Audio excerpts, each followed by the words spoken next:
The purpose of this video, like this channel in general, is to show that you really can take an electric vehicle on just about any adventure you want, anywhere you want, just like a regular car. Welcome back to E-Hermes, your electric adventure travel channel. Please remember to subscribe, hit the like button, and hit that bell button to be notified of our upcoming content. For today's adventure, first of all, we are dropping Mrs. E-Hermes off at the airport. She's flying back down to Southwest Florida.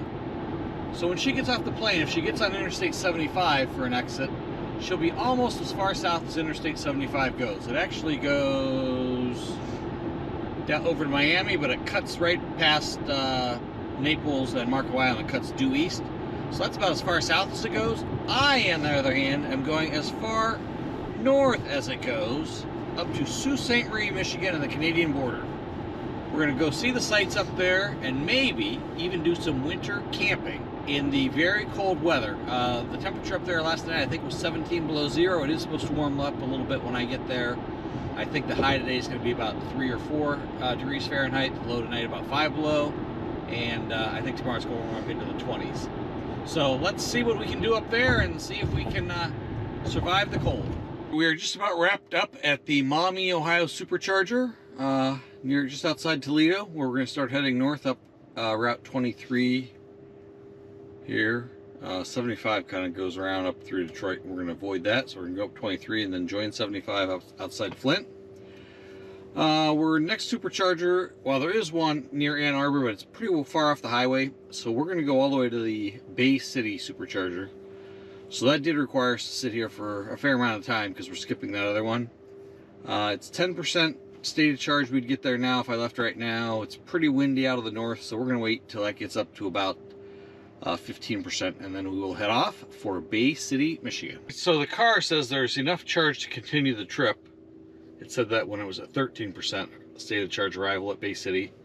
Again, because the wind's so strong out of the north, I'm going to wait just a little bit longer and wait till that gets up to 15%.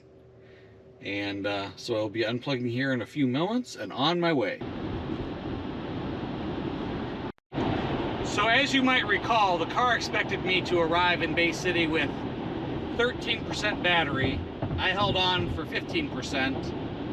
Now it's saying it'll be 6% when I'm almost there. That'll probably be right, maybe 5%. So the 13 would have worked, but I'm glad I had a little bit of extra. Michigan, Northern Indiana, Illinois seem to really like the Meijer grocery stores for their superchargers. Ohio, West Virginia, Pennsylvania seem to like Sheetz gas stations, and other places like other things, but this is fairly typical in this region. And there they are over in the parking lot. So we will get plugged in, we will charge. We are not going to go, yeah, we are going to go all the way to Gaylord. So it says 35 minutes. So we'll walk into the store, maybe use the restroom, and that'll be about it. Be ready to go by the time I walk in and get back, probably. It goes pretty quick. In 500 feet, this is interesting. I see they not only have the Tesla superchargers here, but they also have Electrify America chargers, and there's a Mustang Mach-E charging. So as I mentioned, we have the Tesla superchargers, and then over here we have Electrify America, and we have a nice looking Mustang Mach-E. I've seen a couple, but this is the first one I've seen charging. It's really the first one I've seen up close. It's a little bigger than I expected it to be, and looks like a really nice vehicle. So what a neat stop. This nice young gentleman in this picture and his friend were charging beside me. They actually asked about my channel, gave him one of my cards, and then they were handing out Hot Wheels Teslas to all the cars that were sitting here charging. What two nice guys. So they must really enjoy Tesla, and hopefully they see this on the video. You always meet such nice fun people at superchargers. So nice meeting that young man and his friend. So I'm going to head on up to Gaylord now. It says I should wait 15 more minutes to go to 100%, but I'm not going to do that. I've got a 16% buffer. I only need a 15% buffer here, and I got here I think with 6%. I don't remember exactly, but seemed like enough. If I have to, I'll drive a little slower. It is really cold and the wind is really blowing, but we're going to go ahead and take off and pick it back up in Gaylord, Michigan.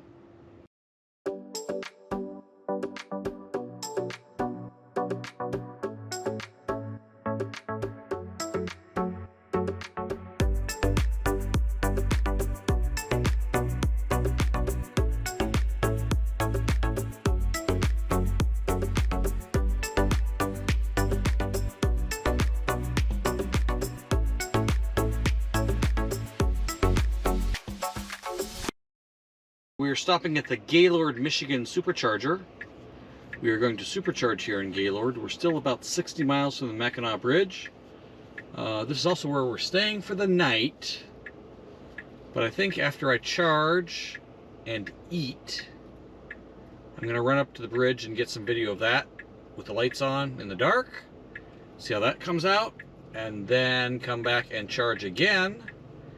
And then go to bed.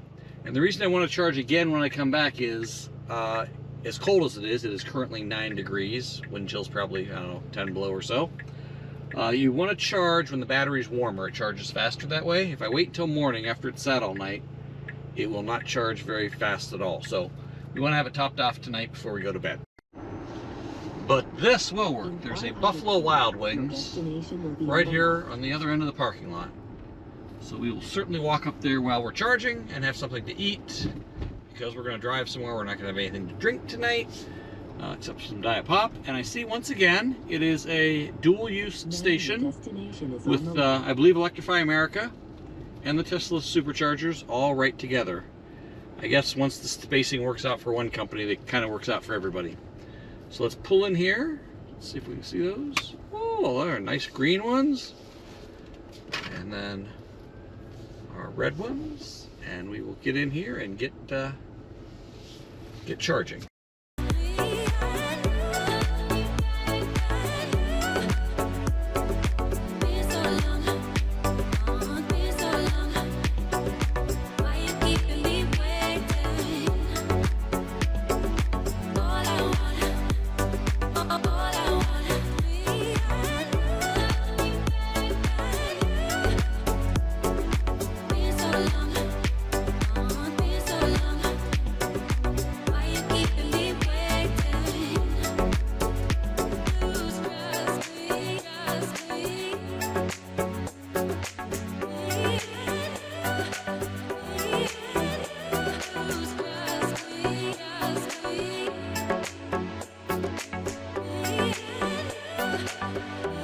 So today's plan is we are down here in Gaylord. We're going to go over here to Elmira, up to Petoskey, and then we're going to drive along the lake here, Lake Michigan, up to Mackinac City, hit that supercharger.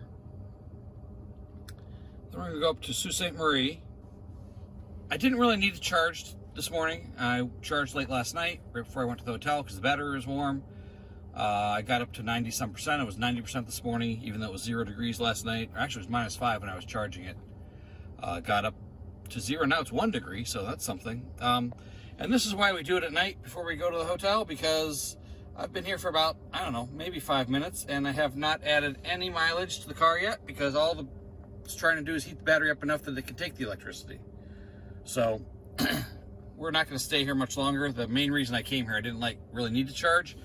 I had taken all my cameras down last night and put them in the hotel because it was going to be so cold. So I was just getting the car set up this morning, but now that that's done, I think we will unplug and hit the road. So this is Michigan Route 119 between Harbor Springs and Cross Village. Something connects me all the way to Mackinac City. I'm not sure if it's 119 all the way or not. Anyhow, it's known as the Tunnel of Trees, which I have to believe is more impressive in the summertime. And while a tunnel of trees is kind of nice, it also kind of blocks your views of Lake Michigan, so it's a double-edged sword.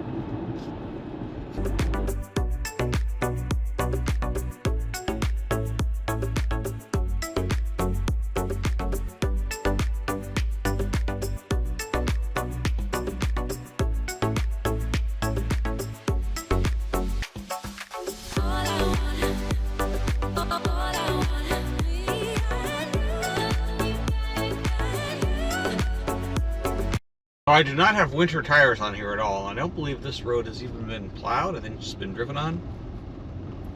So we're going to be going very slow to make sure we don't get into a situation that we can't get out of, because I don't know when someone might be by. If ever, I believe this is a dead-end road. In fact, I'm sure it is. And it's Wilderness State Park. So kind of out in the middle of nowhere. So I'm kind of on my own, so I'm going to be extra careful. I really hope there's a place to turn around up here, because this is going to be a long, long ways to back up if there's not. I could maybe turn around there without getting stuck, maybe. Definitely the end of the line. unless I want to try to drive across the lake to Chicago, which I definitely don't have enough charge for that. And I'm pretty sure there's open water out there, and there's big rocks in the way. Anyhow, this is the end of the line, so we're going to turn around and head back to Mackinac City. Because we spent a lot of time here in the Wilderness State Park, I think we're going to change our plan a little bit. Instead of going to the campground and then going up to Sault Ste. Marie and then coming back to Mackinac City to see the bridge again, I think what we're going to do is go to Tahquamenon Falls. I know I'm pronouncing it wrong. Check out the campground and then go see the falls and do some stuff there. And then in the morning, on our way home, not really, we'll go up to Sault Ste. Marie, then we have to come back across the bridge, obviously. Anyhow, so we'll do that on the way home tomorrow. There's the ferry terminal to Mackinac Island. Here are the superchargers. And right across the street is the Rusted Spoke Brewing Company. Their Philly sandwich is really good. All right, so after eating at the Rusted Spoke Brewery and doing a little charging while I was eating, we're heading for the campsite at Tahquamenon, still pronouncing it wrong, Falls State Park. Still staying off that braided bridge deck even in the daylight though. Just gotta believe that would really ice up easily.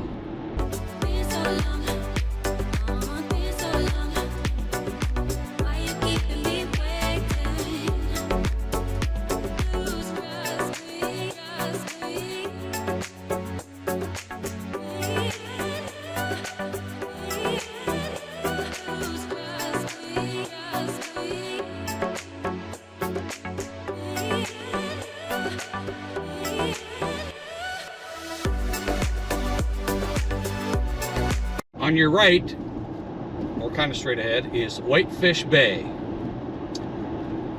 The Edmund Fitzgerald would have made Whitefish Bay if they'd put 15 more miles behind her,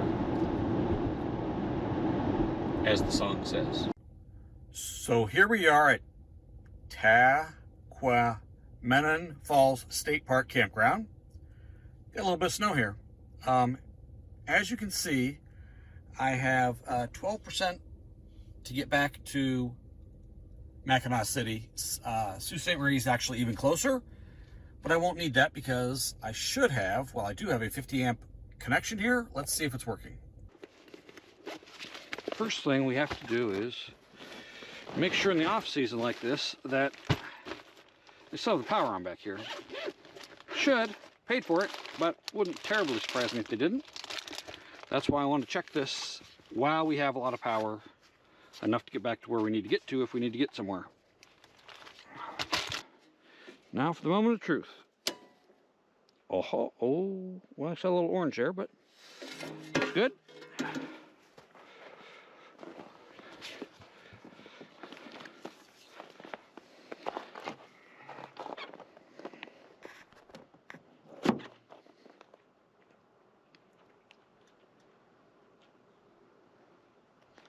We're golden. This is Upper Tahquamenon Falls. Still not pronouncing it right. I've been here in the summer before, never been here in the winter. It is beautiful. The ground in the water is not pollution, it is tannins from trees upriver.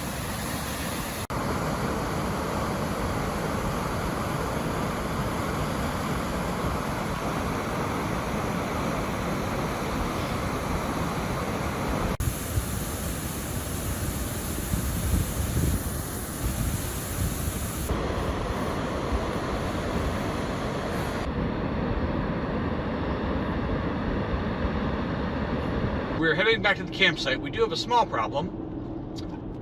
The 50 amp breaker is not working. I talked to the maintenance guy, came around actually, Ranger, whatever he was, said he thinks they have a leg off, so I'm gonna have to use the 30 amp, 120 volt, which is not the end of the world. It'll at least keep everything operating over the night and probably give us a little bit of charge.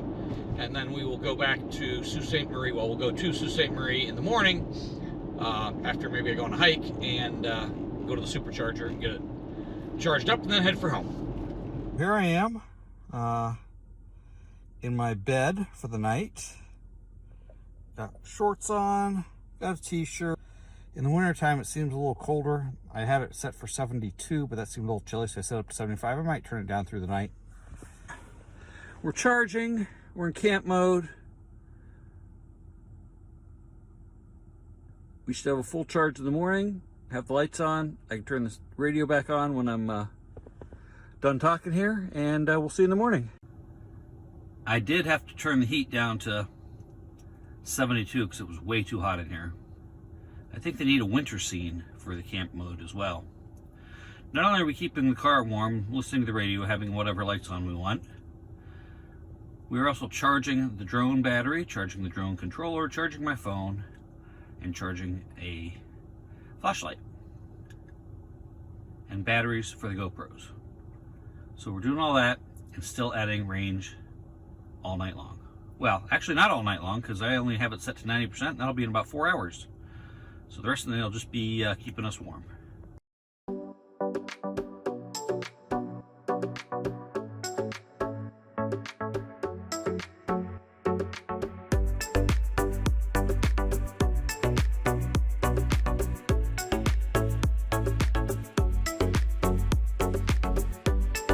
Last night our campsite 50 amp outlet would not work, so I moved campsites. There was only one other person staying there in a tent, no less, on the top of his truck.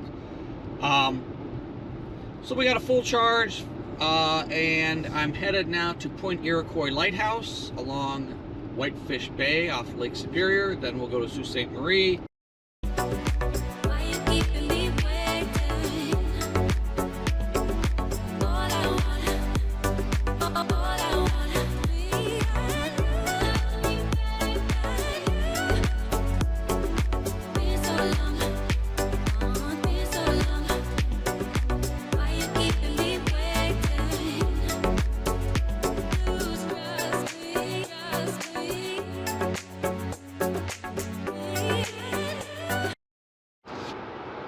Here we are at the Sault Ste. Marie, Michigan supercharger.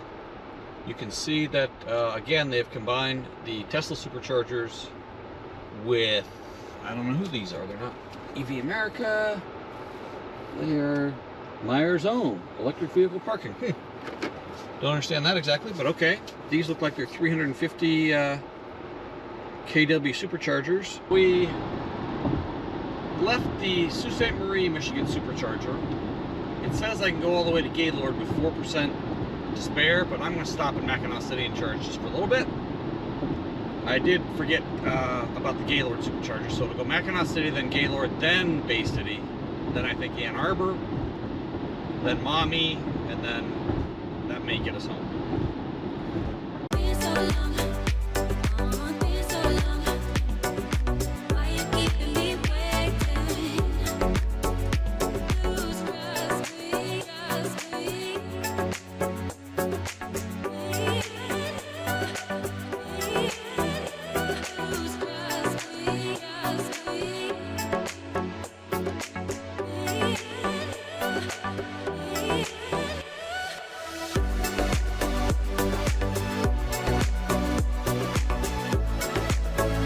Downtown is not exactly thriving this time of year, but it does look like there's a few things open.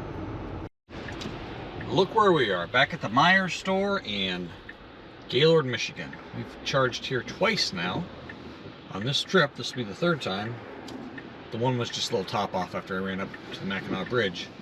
This is the one that has the Electrify America station right beside it, which seems to be a good idea and gaining in popularity.